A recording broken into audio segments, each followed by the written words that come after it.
Hey, congratulations. You made it. 4 years. And look, I know what this is like, right? I graduated from Columbia University way back in 1978. That's a long time ago. And I was a serious student. You could tell because I had a serious fro. Now, not only did I graduate, but my sister, Megan, graduated from Barnard a year later. And then my son, Michaelo, actually, Michaelo's gonna play something. Michaelo, we need a little theme music. Michaelo, hit it! Michaelo graduated in the class of 2016. My daughter graduates with your class. Morgana, come on down, dear.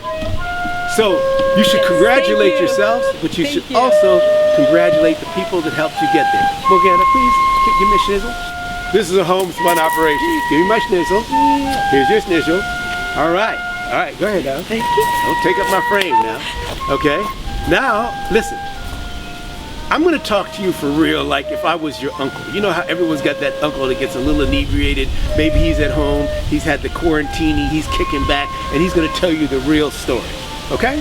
He's just gonna say what he feels. He's a little revolutionary, a little political, and a little inebriated. All right, now that you got that fancy degree, what you gonna do with your life? I know what you're gonna do. You're gonna stay in your room, playing on your Tinder, swiping left, swiping right, doing all that mess I know you young people. You're gonna go out and make some money. You think you're better than anybody? Let me tell you something. You wouldn't get to them colleges if we didn't put some black power on them back in the day so you could get in there. Otherwise, you wouldn't even go to that fancy school. It's anything other than janitorial staff. So don't forget the little peoples, the little van peoples. You feel me? All right, another thing you should know. Them schools was made with you in mind. You see anybody that look like you in the statues around the school? Mm-mm. You want to make money, right? You think about diversity. Look at the money in your pocket. You see anybody that look like you on that money? You see any women? No. You see any people of color? No. I know there's 2 on the Declaration of the Signing of Independence, but they vary in the background. They very light-skinned too. And the Native Americans, you don't see them either, and they should be here in a big way. No, because when this country was founded, we was not invited to the mix, so the laws are not made for us. Originally, you weren't supposed to learn to read and write, let alone be president. You see what I'm saying? The direct cultural backlash to the presidency of Barack Obama and his elegant wife, the most educated couple we've probably had in the White House with no drama. The direct backlash to that it's the pandemic we're seeing right now. And I'm not talking about the kind of pandemic where you need a face mask to protect yourself about it. I'm talking about the kind of pandemic that makes people that are frightened think it's us versus them. These are good folks. They're not all deplorables, they're not all white supremacists, but they're being led by a reality TV guy that cares more about ratings than democracy. And they see you as a threat. Yeah? Yeah. So, Frantz Fanon would say that the most powerful colonizers left behind the schools and the churches to socialize the oppressed to the oppressor's point of view. And you just went to one of their best schools. So what are you thinking now? And Paul Robeson would say, if you buy into the values, the zeitgeist of a people who would buy and sell you as people, what have you become? If you're just brown and black versions of them, then you're gonna lead in the same direction as them. But we need a whole new shift, man. When I graduated from Columbia in 1978 till now, we've destroyed over 52% of the world's wildlife. You can't keep going that way. So, when I was at Columbia, I majored in economics. I highly recommend microeconomics. It was the best snooze I ever took. I did manage to learn something and become a little bit financially literate. They told us that the price of a wooden chair would be the price that it would cost somebody to go out to the forest, cut down a tree, shape it up, take it back to market, and make a wooden chair out of it. And then the forces of supply and demand would dictate what the price would be. But that's actually wrong-headed and reductive. Why? Because the early colonizers that founded some of these lovely schools didn't value nature. Now the Native Americans did, but unfortunately the colonizers didn't. And so that form of economics doesn't take into account what this beautiful tree was doing for free. So what's this tree doing? Look at it. This tree, holding down topsoil, providing oxygen, possible medicine, right? Animal habitat, biodiversity, right? We don't want drought. These trees hold down the topsoil.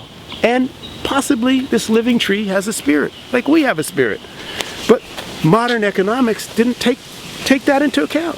So you have to think critically. Dr. King said we either all learn to live together as brothers and sisters, or we perish together as fools. And I add to that, now we have to live together as brothers and sisters in harmony with nature, or perish together as fools. When I went out to Hollywood, I said, I want to act in movies.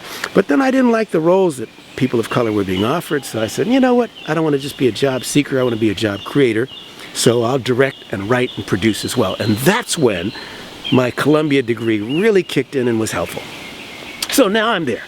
And I get the first opportunity to direct my feature. It's called New Jack City. And I could cast it with all black folks if I wanted. But then I thought, in this particular situation, maybe I could paint with all the colors. Like in my family tree, we got white folks, I got a gay aunt, we even got a Trumper, we got Asian, brown, we got every color in my family, so I have to love everybody. So what did I do? I brought that diversity consciousness to my filmmaking. And when I make films, in whatever way I can, I try to raise consciousness. And I hope you get the chance to take your degree, monetize that which you love, and bring some consciousness to it. Chinese proverb says, may you live in interesting times. Well, we live in interesting times. And you have the ability, you have the knowledge to make a difference, right? I don't want you to go out there and think, oh, I gotta have money, I've gotta be successful before I can help anyone. Actually, no. You could go online right now and find a little boy or a girl, especially in this COVID-19 environment, who would love to be tutored by you. They never see a teacher that looks like them, that has something of value to give them. Make people smile. Understand this, allies come in all colors. So even though, yes, as a person of color, and yes, as an educated person of color, the old status quo may see you as a threat, and yes, you will have to deal with the isms. They will be there. Lookism, racism, sexism, classism. Deal with them, but don't get stuck there. Because there's another fight going on, the fight for planetary survival. It's not just enough to have racial and ethnic diversity. We need to have biodiversity. So we need you to lead us. We need you to inspire us. We need you to guide us. We want to love and support you in every way we can. Be better than what you were given. Give better. Give love, give hope. Now that your son or your daughter has got their paper, they've gotten their degree, that diploma that really is going to be helpful, they need paper that is also helpful. Morgana, come here, sweetheart. This is important. You've got to equip them for everything in life. Baby, take this paper with you as well. Hey, you got to know what's happening in these times, right? I'll give you my kizzle. All right, baby. Have fun with your life. Call your dad. Don't have to pay me back anytime soon. Thank you all. Yes. You going out with your friends, huh? All right.